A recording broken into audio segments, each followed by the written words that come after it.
Welcome back to the Adventures of a Disney Dad podcast. This week on the show, we are welcoming Rachel Cruze.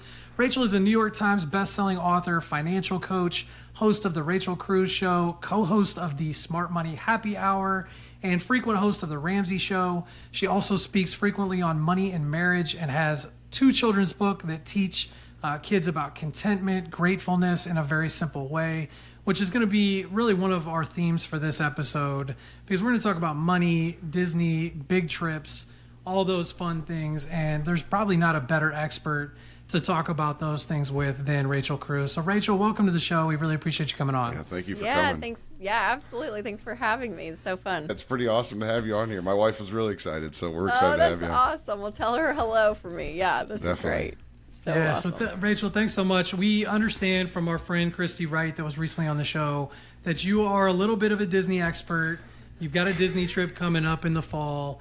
And one of the biggest things that we see from families that are planning Disney for the first time is really getting a basic understanding of the budget and kind of walking them off the ledge of how expensive a Disney vacation can be. So just like to get us started, what are some of your tips and thoughts for parents with young kids that are really digging into this kind of a vacation for the first time? Yeah, well, I will say she claimed I'm a Disney expert. I feel like I am, but I've only been 3 times. So I'm not one of the people that goes every year.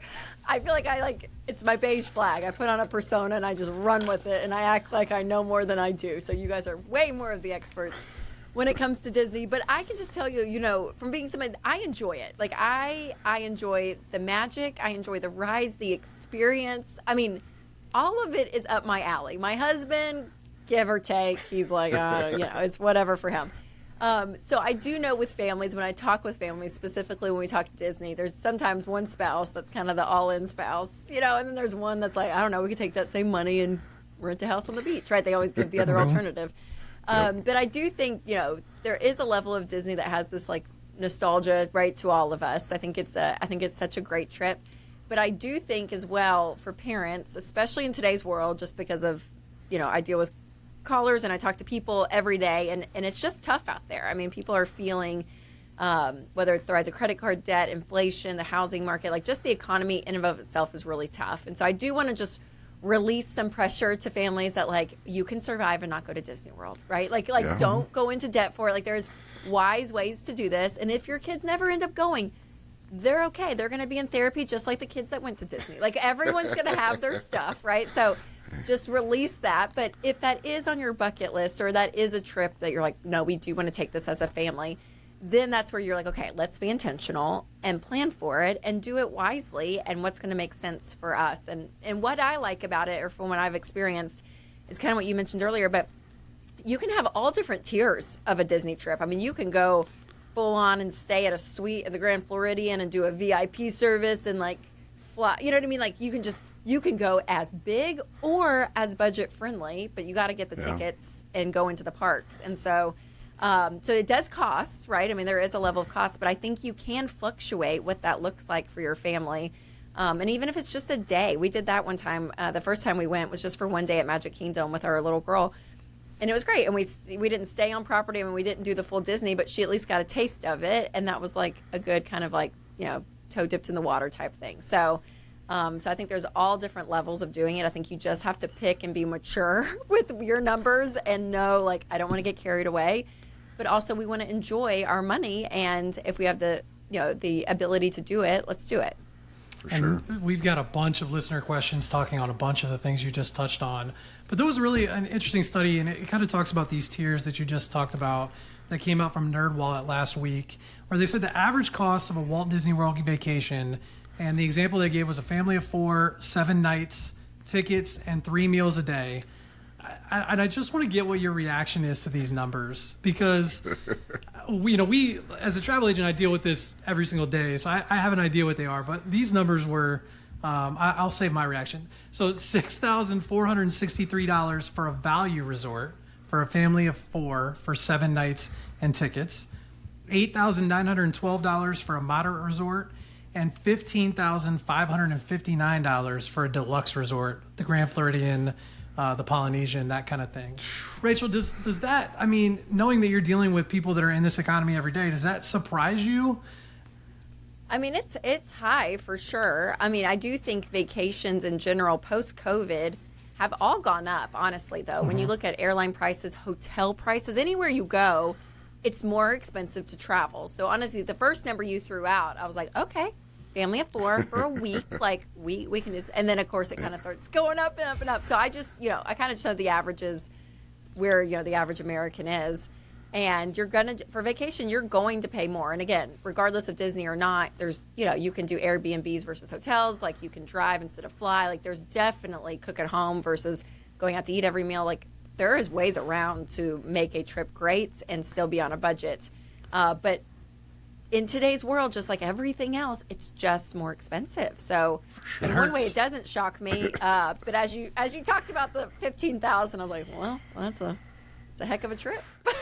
Yeah, it is. And what I found interesting, and I think it also goes to the perception that the media portrays for some of these trips, especially when it comes to Disney, is like. Well, what did y'all think about that? Is that fair numbers? Like you live in this world. I thought it was ridiculous, and so I went and pulled numbers just to give an example, because this is what I often see is like families will go and they'll book a trip, 6 months to a year in advance, and they book it and they just think they're going to bite the bullet, and they don't know that Disney comes out with promotions later and that it can lower the price and things like that. So I went and looked, and I picked an absolutely random week, November 3rd to 10th of this year, a value resort for a family of 4 with 7 nights and tickets every day. This doesn't include food, which, is probably going to be $1,500 to $2,000. But a value resort was $4,036.80. So $2,400 cheaper. A moderate resort was $4,972.52. So that's almost $4,000 cheaper, $3,000 cheaper. But the big one was that deluxe. So the Grand Floridian specifically, $8,790.48. So that's like half the price. Different than 15, right? Yeah. Exactly. So sometimes I kind of am looking like, if you look at spring break and you book at the last minute and you do all the things that people tell you not to do when budgeting for Disney, it's going to be really expensive and it's going to be painful and it hurts. But there are so many ways to save on a big vacation like this that I think the way it's portrayed in the media can sometimes be a little bit exaggerated. Yeah. And I think the numbers the media bear that out a little bit. Just a little bit. But we're a family of 7, and we're not spending $15,000 to go down there. Right. So and I stay in a 2-bedroom villa. So there's definitely ways not to spend that much of money going down there. Yeah, and I think that's such a good point, though, because anything in life, but I think vacations is an easy one to give an example for. It's just being intentional. It's researching. It's comparing prices. It's not taking things at face value. And I think that's what happens a lot with people is they just are like, well, this is what the website says, so this is it, right? And so when you actually, research, if you're, flexible on dates especially, and things like that, you do get a better deal if you just go in saying, hey, I'm going to take the extra energy and look around, talk to people, and actually put some effort in. It's going to save you money. Right. Yeah. And one of the things that you touched on a little bit ago, I think is really important. And it's kind of how this can impact your marriage when you've got 2 spouses. And, one person is usually never on board. And you frequently host money and marriage events with Dr. John Deloney. And we all know that big purchases, whether it's a vacation or not, can have a huge impact. But what advice do you have for couples and young parents that are navigating this idea of going to Disney for the first time, not just as parents, but in their marriage? Yeah, well, I think when it comes to money and marriage, it's a slippery slope where people, can create a lot of tension and a lot of conflict. And so what I've realized is it's usually just never about the money, or it's usually never just about the trip. It's the thing underneath, right? So, I'll use me and Winston for an example. You may listen to this later and be like, babe. But I'm like, for me, it's less about, I guess, quote unquote Disney, but it's an experience. I would pay for an experience all day. For my kids, to see the things that I saw when I was little, to be on rides with them, to be part of the character. The whole thing for me is what the magic is. It's not to say, oh, I went to Disney, right? So for me, that's my motivation underneath me wanting to go. Where Winston's motivation is more like, well, I want time with my family, and if we're standing in lines all day, it's not efficient. If we could take this and I don't know, bring other people on a trip and have a house, and we could do something more, communal, and our kids have friends. Like, he can paint a whole other picture because of his why and how he's wired. Do you know what I'm saying? So I think take the issue off the table. And I deal with this with people that, with budgeting. One spouse really loves to budget and the other doesn't. So, but the spouse that loves to budget probably loves a level of control and security because there's probably a level of fear there, where the free spirit just doesn't have that, and that's not how they're motivated. So it's really getting underneath the surface and understanding the why. And I would hope that somewhat in a healthy relationship, you can have that conversation, and there is going to be a give and take in marriage, and there is going to be like, okay, Winston, Rachel, can we just go every other year instead of 3 times a year? Like, if it was for me, I'm like, oh yeah, I'd go all the time. And there's a give and take in that, and I think there's a mutual respect as a couple that you kind of both see each other's sides and understand and come to that agreement. But I think getting underneath the surface of the issue is always important. And money's funny because everyone just thinks they're fighting about money or they're fighting about the trip or whatever the thing is. But really, it's the thing underneath that it's hitting my heart, being like, no, but you don't want to experience like the wonder and the magic of it. Like, that's what I want, where he's like, but I want this. So he looks at it as a trip, and it's a vacation in your eyes, is what you're saying. 100%. And I shared with you guys before we started recording, we're going in October, and we're actually going to go with some friends, which I think helped the blow for him to be like, okay, there's another guy that we can kind of do the thing with. And so it's so I think that's helped. But it is funny because there's usually one spouse, or from my experience, that's more gung-ho than the other. I mean, I feel like that's everybody's experience that we talk to, including ourselves. Like, everybody deals with that at some point. And, speaking of trauma, I have to bring this up because I love Smart Money Happy Hour. And I remember this episode where you guys talked about Disney, you and George Campbell. And George brought up his Disney trauma. And so I have to ask, like, has he recovered, or do you know if he's recovered from his Disney trauma? Like, is it where he got lost? Is that what it was? He got lost, right? George is so dramatic. That is so funny. I just had to ask. He needs to recover because he has a new baby, Mia, and when she gets to be loving Disney movies and loving princesses, the natural instinct that it's probably maybe from Whitney, his wife, will probably be like, hey, we probably need to take her to Disney and meet some princesses, right? Which means you got to go along, right? That's right. We'll be the friends. We'll come and hang out for sure. Somebody's got to book all the lightning lanes and everything else. So I think that sounds like an Aunt Rachel thing to do. But you guys will have to revisit that on the show at some point, because we're going to need to know that he recovered and how he's doing. So, one of the other things that I think every parent deals with when it comes to Disney is this issue of contentment. And the prime example that always sticks out in my mind is you're kind of towards the end of the day, your spouse is hungry, you're tired, you're hot, you've been standing in lines all day, your kids are like right on the fringe of having that breakdown, and you come out of a ride and they see like the bubble wand cart, or they see the toys and whatever. And from a parenting perspective, there's 2 questions related to this. Number one is, like, on these kind of vacations, are you looking for parenting opportunities to really teach your kids, or are you more focused on let's just have fun? And the second part of that is, what advice would you give to parents that are kind of navigating those situations for the first time as a mom that's been through it, that knows how to teach somebody about contentment and things like that? Yeah, it's a great question. I mean, I would say on one of our trips that we did, we bought a bunch of stuff before and brought it. So like our Mickey ears and like that kind of thing. And I was really good about it. I was on it for that trip. I think because we were there a little bit longer, it was our whole family.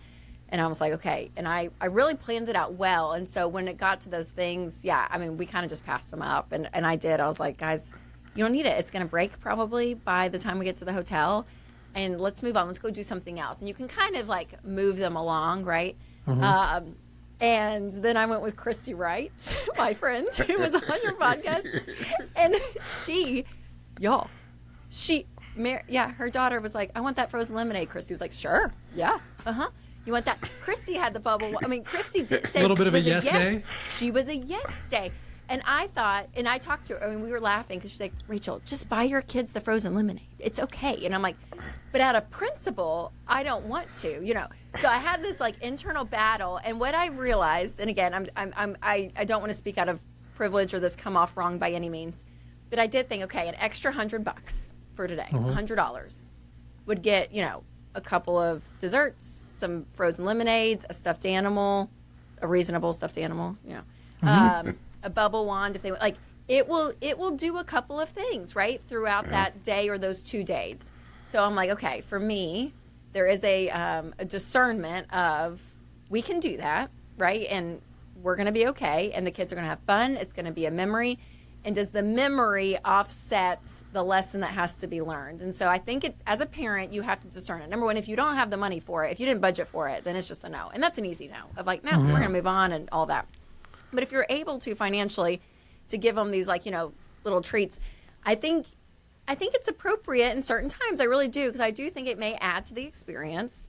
And there is a point that you're like, okay, we're going to have these memories in it, and we're going to do that because our whole lives, because what the parenting moment doesn't need to be at Disney in the middle of the park. The parenting moment is on a Tuesday afternoon at home, right? So we've set a baseline for our family and how we operate. And if there's a fun little spike, right, at Disney, and mom says yes 3 times in a row, and they can't believe it because she never does that at home, and we're always usually saying no to gifts and stuff randomly at Target or whatever, right? It makes the memory more fun, if that makes sense. So absolutely, again, as a parent, you have to discern that for your family financially and emotionally. But I've been on both trips. I was the no mom and I was the yes mom. Of course, the yes mom is way more fun, that you get to say yes to all the treats. So I would say if you do go, budget a little bit extra, just not that you buy everything in sight, but to maybe pick out a treat, once or twice a day. I think it does add to the fun of it, but it will add up financially, so be prepared. Well, and you're not going to have the story of the ice cream cone that fell on the ground. I mean, you won't be able to have that story to laugh about. I know, exactly. I know, I read a book recently, and it was really good. It was called Die with Zero.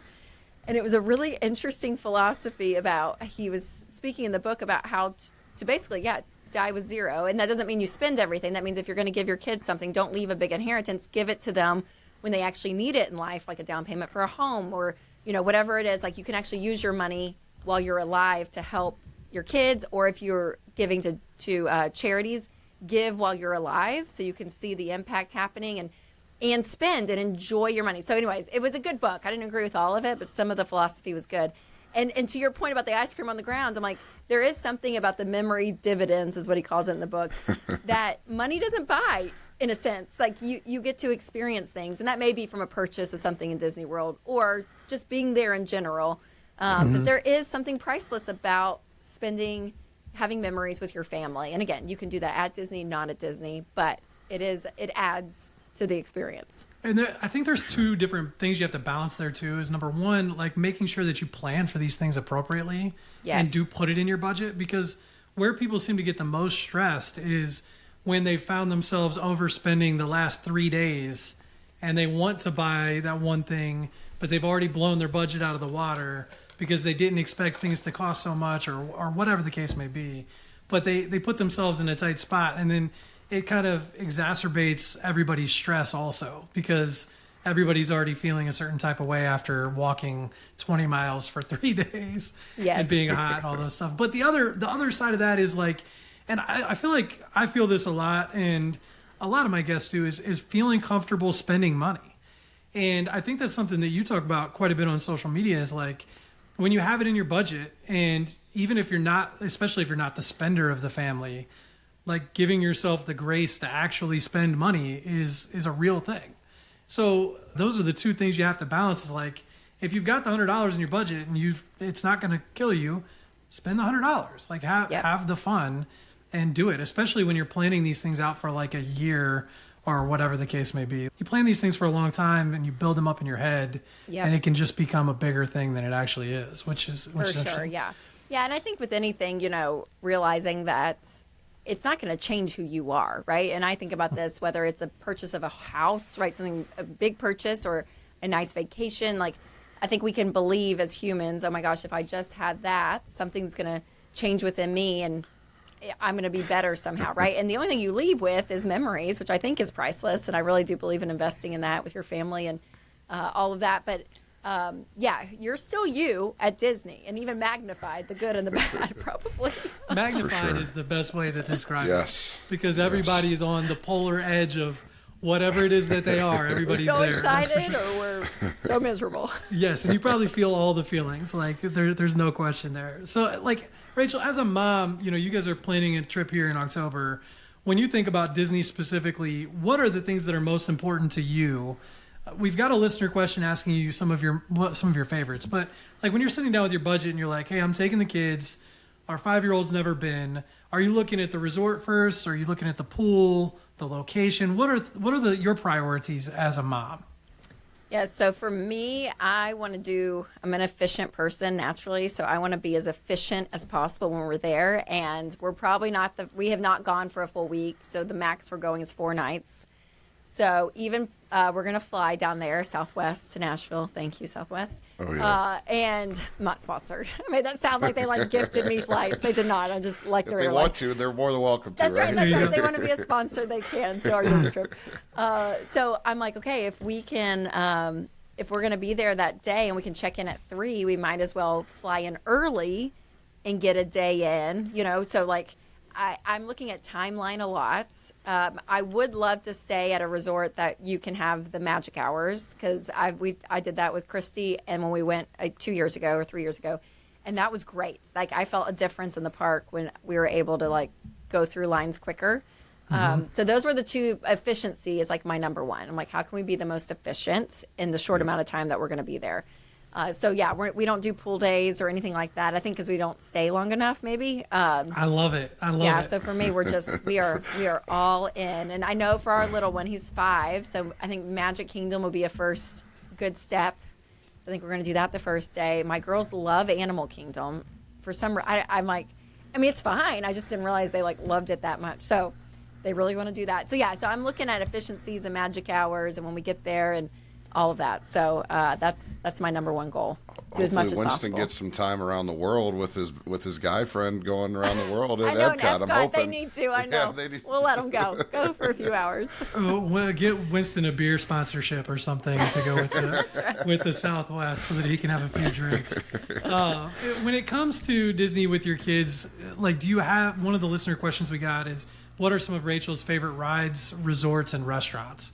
So taking those kind of one at a time, are there any that stick out to you in terms of rides, resorts, and restaurants? Okay, so rides, yes. Soarin' might be one of my all-time favorites. Yeah. I love Soarin'. Yes. Okay. Test Track is great. Yeah. Frozen was a letdown. Hot take. I like it. You know what? Nemo was a surprise and delight. I didn't know that was a great ride. Rachel's I going thought with the that was deep sweet. cuts, and I'm Okay, here so for that's it. Epcot. I'm here I'll go for it. park by park. Do we got time? We have time. Oh yeah. Okay, Magic Kingdom. Oh, I now I feel I can't say it because I don't know the name. 7 Doors Mine Train? No, in the Tron? mountain. In the mountain. Space Mountain. Space Mountain. No, Or sorry. Big Thunder Mountain. Big Thunder Mountain. Thank Big you. Thunder There Yes. you go. Okay. Love Big Thunder Mountain. We Probably made my it to number 2 1. of the 3 mountains at that point. Yeah, I know, that's right. Yeah, Space Mountain's fun. I do like Space Mountain, Yeah. but Thunder Mountain would be. I've not done the one where you ride. Tron. Tron. I've not done that one, so maybe we'll do that in October. That'll be interesting. And then Love Tower Terror. Fantastic. Good call. Have you guys done Slinky Dog? Yes, Slinky Dog is great. I Yes. can't wait for my 5-year-old to do that one. I think that's going to be that's the prime roller coaster for him. Yes. Yeah. Buzz Lightyear, where you're in the carnival. So fun. Yes. Love that one. And then we got Animal Kingdom. Yeah, I mean, Everest. Great one. Everest is a blast. Great one. Did you guys enjoy Star Wars at all? Or is that something that your husband or your kids are into at all? No. It's okay. Not that I if they're didn't not. enjoy it. I hate to say this, y'all. I've never seen, ready for this, Lord of the Rings, Harry Potter, or Star Wars. Oh my gosh. So Or I've read any of these books. And not that I'm against them from a moral standpoint. I've never seen or done any of those. I've only so the seen Star Star Wars, Wars, I'm very so I'm with you. confused. I'm very confused. We went to the big ride. I see the guys in all the white gear, and I'm like, are they for me? Are they against me? I'm not real sure. So I was just lost in Star Wars. So I'll it tell was you, great. Rachel, I've got Star Wars stuff in the background, and I'm not even offended by that part. What I'm offended about is that it surprises me that you've never read Harry Potter. I'm not offended, but it No. just surprises me. I know. Because of your age, like I feel like that was prime Harry Potter, like when we were growing up. No, it was. Yeah, it was. I just fantasy stuff. It's just I don't know. And I read a book recently called The Ministry of Time, and it was about time travel, and I just can't get into it. I don't know. You're also I such need a like big reader too. I need like a murder or like a those are the books I read. To be fair, there's a lot of murder in Harry Potter and in Star Wars. I guess Just to throw that out there. That's probably fair. But like, are your kids into any of those, or have they No. been exposed? Okay. So No, like, and again, it's not that I'm against it. I did buy Harry Potter, the first book. I bought 2 copies last summer for my oldest because I told her, I was like, I want to read these because I mean it's Harry Potter, so I'm like, I feel like we need to read them. And then she started. What was she? She ended up reading something else, and we just have not. We've not gotten into it. I don't know. I'll tell you, because we talked about this on the pre-show. We were talking to Rachel about Universal and the general like premise that I think a lot of people talk about. And Universal is doing a lot of new great things with Trolls. So for my Universal Trolls folks, fan. So for my Universal folks, this isn't like me bashing Universal, but Universal traditionally is like you wait till your kids are like 48 inches when they can ride like real roller coasters to go to Universal. But the big draw is Harry Potter because it's 2 areas of the park that are like completely immersive and it's so well done. But I when it comes to your question earlier about when you should take your kids, it's got to be after you guys go through the Harry Potter process. Okay, so we need to read the books and watch the movies before we go. I know, and people are like, "What house are you?" We're like, "Oh, it's." I'm like, "I don't know. I don't know." You like to me, Universal It's too just good. would not. It's too good. It's almost like that's how I feel about the Star Wars. I mean, you walk around, you're like, "This is amazing," and I just don't appreciate it, right? Like you would. So and the Star Wars area at Hollywood Studios is like just a small portion of what Harry Potter is at Universal. It's like just it's a whole it's thing. such a I know, and I've heard it's so big well portion. done. Yeah, it is very good. But Universal is awesome, and you guys I think would have a blast. I need there like 2 as years to watch Lord of the Rings, Harry Potter, and Star Wars. I'm not a Lord of the Rings guy. Lord of the Rings can go on. I'll let that one go. That might be a hot take for some people that listen to the show. That's good. I'll let that one go. So. One of the other listener questions was recommendations for mentally getting through saving for such a long period of time. Oh, And I feel like we hear this one a lot because people book Disney vacations like cruises are being booked in 2026, which is crazy. And people are booking, late 2025 already. What do you tell people when they're kind of going? I mean, it's the same thing as getting debt free, right? That you guys deal with all the time. You're grinding through this process. Beans and rice, I think, is what I remember Dave saying for a long time. That's right. Yep. How do you approach it? Yeah, well, especially trips. I think one of the, I guess it could be a disadvantage, but I'd say an advantage is a lot of the cost is split up, right? So you need to purchase your airline tickets, or if you're going to fly, but like that's going to be an upfront cost. But really, with the hotels and stuff, I think it's just you just put down like a couple $100, right? Yeah, $200 to hold it.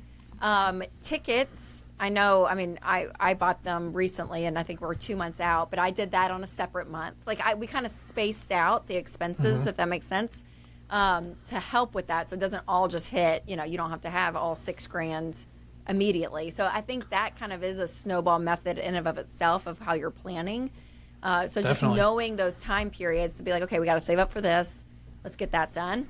Okay, and then next is this and this, and some of those are flexible, right? When you buy tickets and everything, and so again, at your pace, it kind of allows some of that time, so it doesn't feel like, oh my gosh, we have to have this whole mountain done, if you will, right now. It's in bite-sized pieces, which kind of helps the momentum go. But it is, I mean, it's about budgeting. It's putting money aside. It's a money goal is really what it is. I mean, saving up for a new car, down payment on a home, vacation, all of that. So there's going to be some give and take throughout your life, realizing, okay, well, what are we going to say no to, yes to? But the fun is that you're saying yes to something great, right? And that's what you're planning for. So hopefully that's helpful. But putting it in the budget, I think, is really key. We see, like, I have clients all the time that pay like $200 every 2 weeks, right? So they get their paycheck and they just have me pay $200 to their vacation every 2 weeks, and it's just on repeat and they don't even think about it. Do you see people that like kind of celebrate like a little bit, like paying off half of it and going out to dinner the same way you would with debt? Do you see any of that at all? Like going to Disney while you're in debt? Is that what you're asking? No. Like in the same way, like I think one of the recommendations that I think I've heard is you finish paying off one card and maybe you go out to dinner, right? Like Yes, to give yourself those little wins and celebrate those little For victories. sure. I feel like, with this purchase, it's kind of the same thing, right? Like you get halfway to paying it off, you go out to dinner, and you kind of Oh, I see what you're saying. Yes. loosen your budget for a little sure. bit. Yeah, absolutely. Yeah, and especially if it's a big sacrificial move and you're feeling it really intensely, yeah, like kind of take a breath, enjoy life, for a week or two, and then get back on the train. Absolutely. Yeah, I think that's really important, just because it can feel like such a slog. Yeah, and just sustaining your life in general, I think is really important. And I think that's the big thing about, the Ramsey plan is getting out of debt, getting an emergency fund. All of these things is to create a level of peace in your life. And when you don't have those things, when you owe a bunch of money, when you have no savings, that creates more stress and anxiety. And so whatever that peace looks like for you, it's going to look different for everyone. That's the goal of all of this. It's just to breathe, right? For some people, they're like, I want to hit millionaire status at this age, or I want to do this or that. And I guess you can have those kind of goals, but I think the ultimate is creating a life that has peace in it. And so if you're planning a big trip, you don't want to live for a year all stressed and, wound up. So enjoy your life through the process too, because you don't want to miss out on life just for 5 days at Disney. So just breathe and enjoy. Yeah. So I'm a teacher. That's my day job, I guess. Okay. So I teach some of the foundations principles you guys have, but I do teach that into my senior lessons is teaching the foundations and going back to FPU. So I appreciate everything you're saying with that. So that's so thank great. you. I love that. One of the next questions we had from Melissa was, has there been any extras that you've purchased while you're at Disney that you felt were absolutely worth it and you were kind of excited about at the time? And some of the examples that they gave were Genie Plus / line skipping. Another one was Bibbidi Boppidi Boutique. I'm not sure if you've done that with your kids. Are there any of those that stick out in your mind, or even merchandise that you purchased that you thought I would say for sure the Genie Plus and the Park Hopper. We did that, which I'm so glad we did, because we would end up at night doing something different. And then honestly for me, and I may get booed on your podcast, I don't know, the character dinners, for what you pay, when I'm looking at the price, I'm like, the only one for me that is like fully worth it and that we're going to do in October, it's like the one that I'm like, we will do this, is the Royal Table at Cinderella. Because you get to meet all the princesses. You kind of get to knock efficiency. See, you get to knock all that off, talking to all the princesses without standing in line. You get it at lunch or dinner, and it's done, and it's great. And so for me, that was the one character dinner that I was like, that was fully worth it. We've done the Beauty and the Beast one twice. We did it with that was a little Christy bit and of her a kids. bummer. There's a little bit, where I'm like, man, I don't know. What you pay, is it worth it? Because for me, getting a corn dog, fries, and my frozen lemonade that I talked about earlier, or a beer, whatever it is, a glass of champagne and some tater tots, I'm great with. So for me, the food, I can kind of skip the experiences with that and kind of get that more on the rides. But I will say the Royal Table for me, it was for sure worth it. I loved it. I just had a guest that I was talking to about that yesterday. Like the Cinderella's Royal Table is like the Disney experience, right? Eating inside of the castle is something so fun. Yes, you great. You don't get to do very often. And stuffed animals, I will say, I'm done. That's one that I'll probably be a no mom in the fall, because I bought them with Christy, because Christy's like, oh my God, get them, and I was like, okay. And they already have stuffed. They have stuffed animals from Life.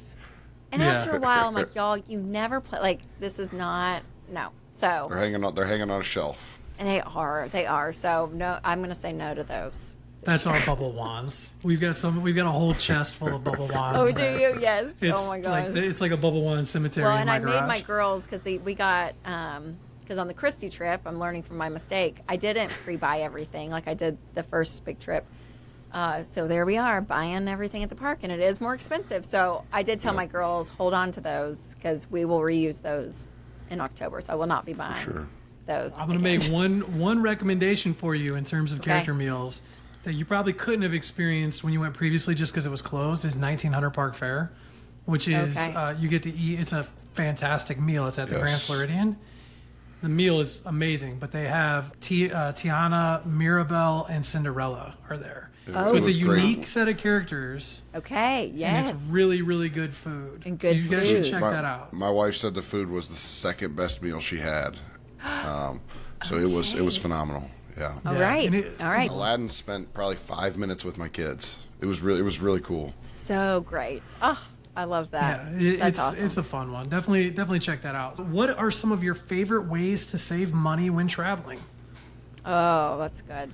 I think food is a big one. I think you can just go overboard with the food. And just like we're talking about, I mean, genuinely getting a corn dog at Casey's Corner versus a character meal, that's a significant savings right there. Yes. So the food I can kind of like cut out. I would say, yeah, I think I learned about the merch, idea. I think I want to be a fun mom. I think there's a balance there, but I do think we can be efficient in saving with what we've bought to reuse, which we're going to in October. I would say we did a Southwest is a good one. We did Southwest is a great one. Oh yeah, Just using Southwest. Cheap airline, which is great. With Disney specifically, like we brought strollers versus renting them, and I know that's. I mean, what do they rent for? Probably like $20 or $30, or it depends. So more? like 5 days, it's like 120 for the entire trip. Okay, so there you go. Yeah, so we'll bring strollers. Which I'm wondering, for a 5-year-old, should I bring a stroller for him? I'm thinking we don't use a stroller anymore. Yes. Yeah. Thank you. I will. I'm so glad to talk to you guys. We took a double stroller and a single stroller, so we were covered. We're gonna do it. And I love it. like the balance with the rental thing is that like you just don't want to ruin, like for you guys that you don't use strollers anymore anyway, so you're not as worried about ruining it.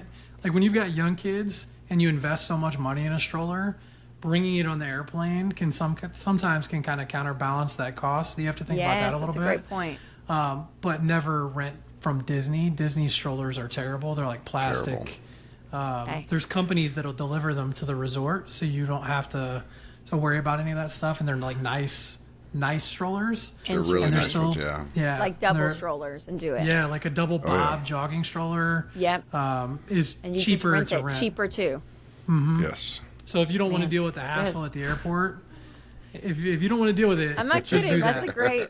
I may hit y'all up on your email after this. Yeah, no, That's gonna be seriously, my like question. these Y'all are are the experts. Yeah, that's good. these are important things that and it's just that balance, right? Would you rather save the $150? Right. Or would you rather and like not have to carry it around in the airport, or Yes. get and have it delivered, or bring your own? Either way is a win, but definitely bring it. If you leave with nothing else, bring that stroller. Do it. Just Okay. in case. Yeah. Yeah. So Good.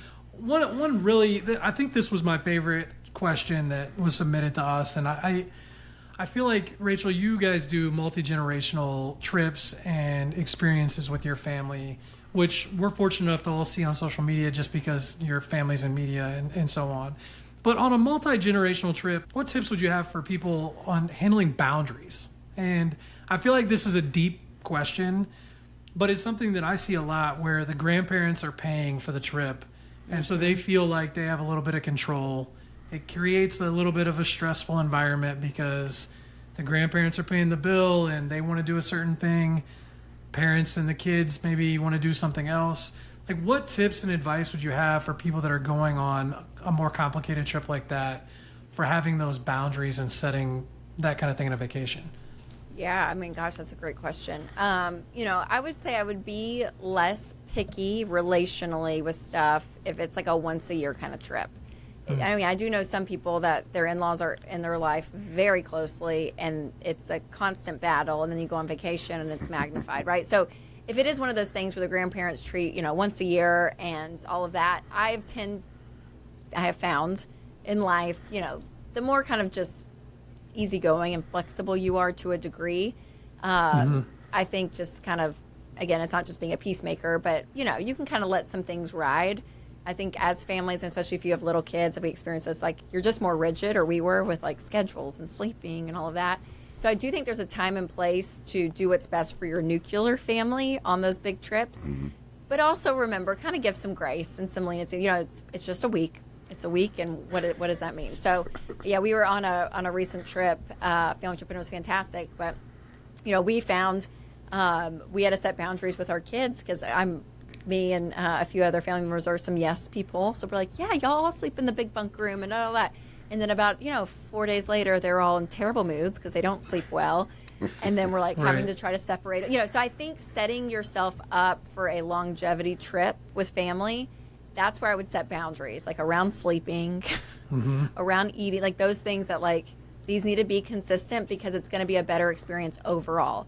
But if mom and dad want to go to Mexican and y'all want to go to, Italian, go to Mexico. Like there's going to be some hills you got to die on. So die on the right hills and those. For sure. But what are the things that are important to keep the trip enjoyable? And I think if you can speak that out ahead of time, always over communicate.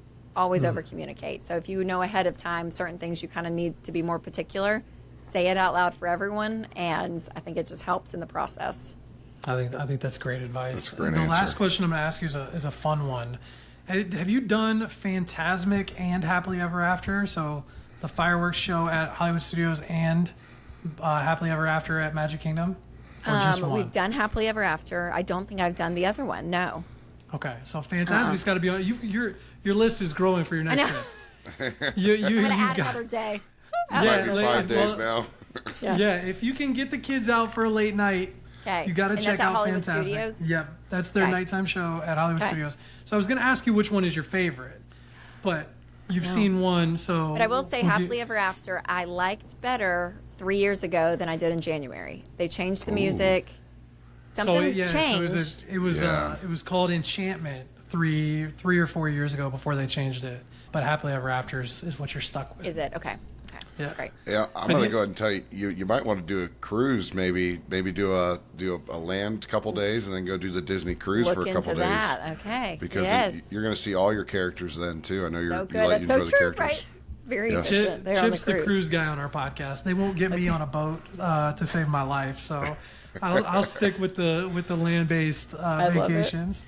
But Rachel, that's going to wrap it up for this week's episode. Thank you so much for joining us. Appreciate it. Like we had a blast. We hope you had fun with something a little bit different than the normal interviews and stuff that you guys do. For sure. We didn't talk about the housing market, so it was great. Yeah, right? Like I promise you I will not ask you about that. No, it's great. It's so great. All the links to connect with Rachel on social media are going to be in the show notes. If you'd like me to assist you in planning your next Walt Disney World or Universal vacation, links to get a free quote are all in the show notes.